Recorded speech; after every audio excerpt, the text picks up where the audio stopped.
I think the president's action on steel probably had something to do with the timing of the decline, but I don't think it was the factor which determined the amount of the decline. The first rule in investment is don't lose.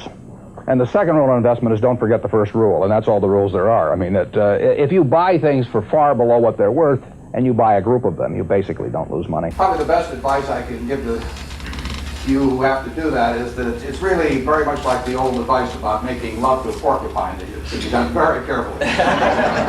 Solomon had balance sheet totals of $150 billion, of which about $4 billion was equity, and the other $146 billion was owed to someone else. And that was the largest amount owed by any American corporation except for Citicorp at that time. Well, I thought I ought to start this off by announcing that Bill and I have a small bet as to who would get the most applause. And I suggested that I bet my house against his, but we settled on a small sum, but evidently it isn't so small to Bill because just before we came out, he gave me this Nebraska Cornhuskers shirt to wear, and he puts on this purple shirt. But I'd like you to think about this for just a second. If, as we walked out of here today, I said I would like to buy 10% of your financial future, I was going to write you a check today, and from this day forth, you were going to give me 10% of everything you earned. How much would you want to charge me for that? We look for three things when we hire people. We look for intelligence, we look for initiative or energy, and we look for integrity.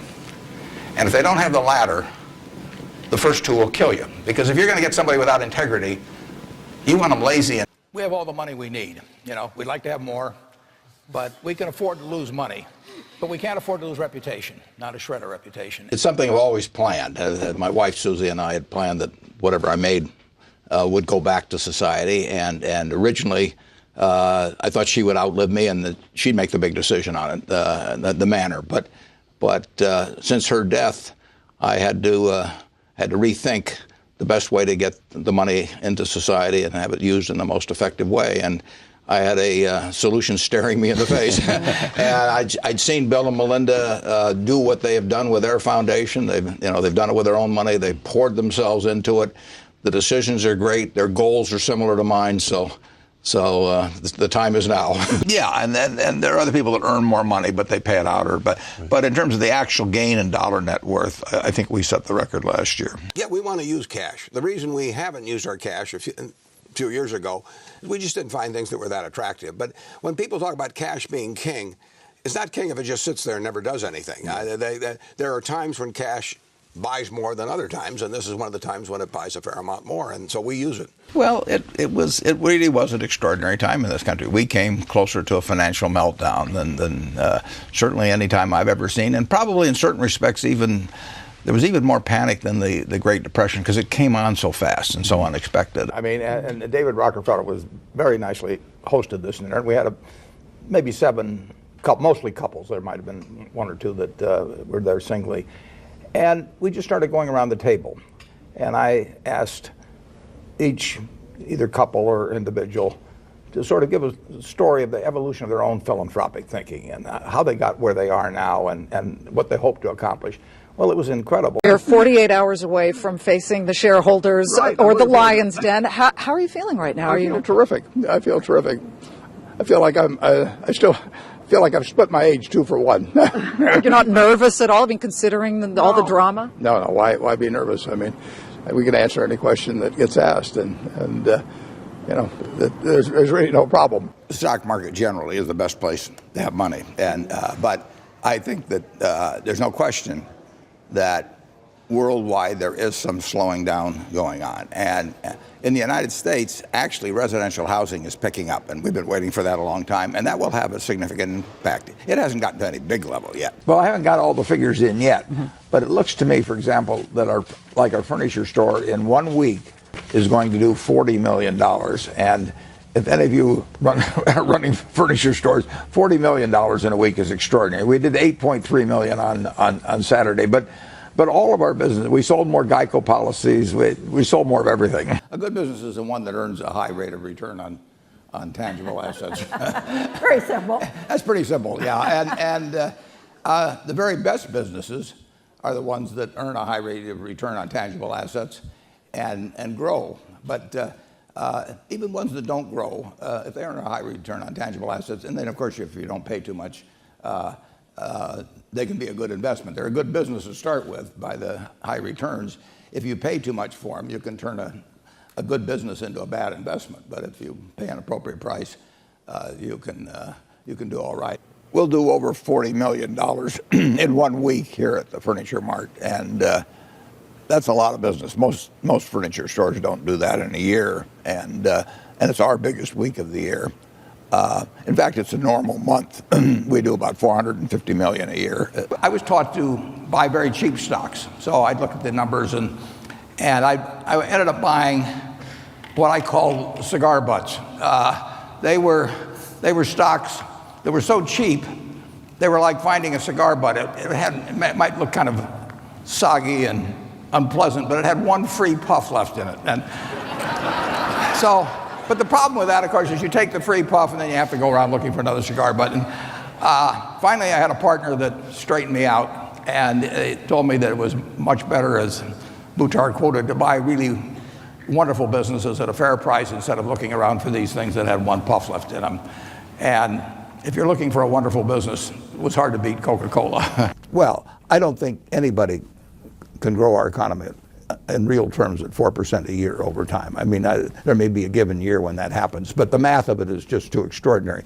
If you simply grow our economy 2% a year, which we've been doing, you will have $19,000 more of real GDP per capita in 1 generation. I mean, we are the result of compound interest on growth, but it isn't 4%. I think there have been almost 100 airline bankruptcies.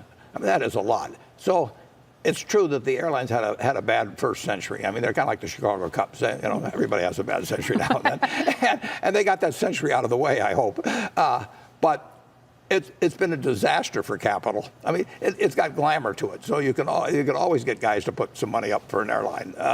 And you can go to the internet and look at 100 of them that failed.